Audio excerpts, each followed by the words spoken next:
Hai, kopi senangan dan salam sejahtera.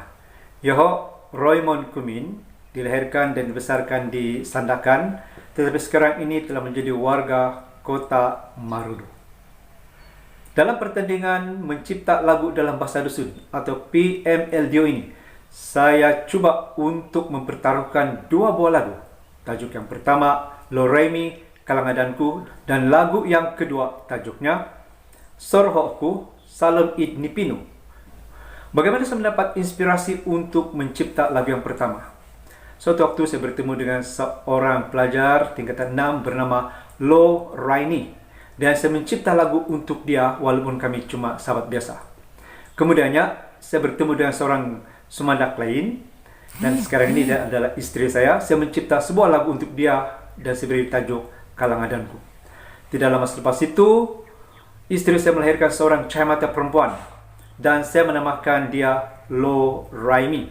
Kemudiannya saya mendapat inspirasi untuk menggabungkan kedua-dua lagu tersebut menjadi satu lagu dan memberikan dia tajuk Lo Raimi Kalangadanku, sempena nama anak saya. Tajuk lagu yang kedua ialah Sorho'ku Salem Id Nipinu. Bagaimana saya mendapat inspirasi untuk mencipta lagu ini? Saya melihat beberapa orang remaja bercerita dan menyatakan bahawa mereka mempunyai seorang kekasih dan kasih mereka itu muncul di dalam mimpi mereka. Maka saya mencipta sebuah lagu berdasarkan inspirasi tersebut. Pendapat saya tentang PMLDO yang merupakan satu platform yang sangat baik, khususnya untuk bakat-bakat baru di luar sana untuk keluar daripada kepompong sini mencipta lagu melalui pertandingan ini. Contohnya saya sendiri, saya telah mencipta lebih kurang 40 buah lagu, tetapi tersimpan begitu sahaja, tidak tahu nak letak ke mana. Melalui pertandingan mencipta lagu ini, syukur saya mengambil kesempatan untuk menyerahkan diri melalui pertandingan ini.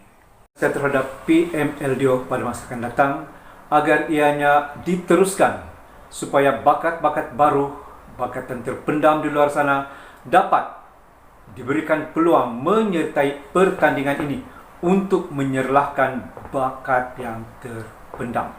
Pada sahabat-sahabat, rakan-rakan, tompinai-tompinai Tensanan dan alumni SMAG atau GAS, sila berikan sokongan kepada PMLDO pertandingan mencipta lagu dalam bahasa dusun ini dengan menonton siaran online PMLDO pada 7 hari bulan November. Jangan lupa like dan share serta subscribe channel George Duat. Thank you. Bye.